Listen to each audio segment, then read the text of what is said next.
As you work in these companies and watching, and especially in the Tiger, and watching it grow from 5 people to 35 people. I mean, are you going from like chief executive officer or to chief, execution officer, in which you're just putting out more fires as you bring on more staff? Yeah, that happens. And growing a company has got a lot of growing pains. And we've had our share of growing pains, but the company has sort of thrived throughout. And even if at some times we weren't making as much money as we wanted, the traffic just kept on going up and up and up. And YouTube and Facebook and the website, the traffic just kept on going up.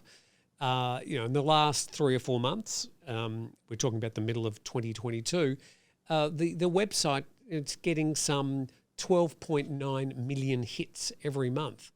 When we took the website over 6 years ago, about 5 years ago actually, started as the Phuket Gazette in those days, it was getting about 200,000 clicks a month.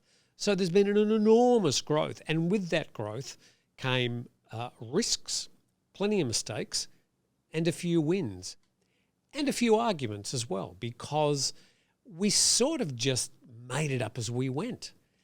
But now it's got to the size where there's investors, there's a lot of staff, and it's very real. And it's a really medium-sized, important business, and people rely on it. I always said the best thing that we could do was to provide free news to people, and reliable and sustainable from a business point of view. And we did that for 6 years. And the business will continue to do that. Hopefully the news will remain free, and there'll be now other e-commerce options. So it's an exciting time. What are you most proud of what you did during your time at the Tiger? Leave. It was the hardest thing to do, was to make the decision in sort of April this year to leave. And it's not that I'm proud of it, but it was actually a really, really difficult decision. Because I didn't make the decisions by myself. Decisions were made over those 6 years with the people around me. And more recently, of course, with a stronger board, with financial backers. And so those decisions are then weighted. And along with that comes the responsibility. I suppose not so many things I was proud of. I mean, I'm proud of the whole project. Getting the logo and the name together in 24 hours, I thought that was pretty clever, but that all happened organically. I didn't think of it as a big thing at the time, but other people do since.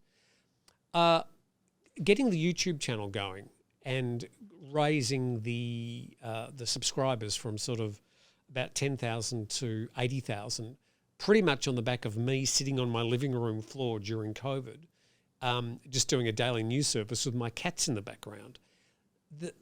Looking back, I'm very proud of how we did that. I'm not a sort of person who is comfortable in front of a camera, but I suppose I learned on the fly about how to do it, because I'd look back at it and go, ugh, that was shocking. I'm sure I can do it better. So I learned to speak better. I learned to present and engage the camera, but I had to learn all those things.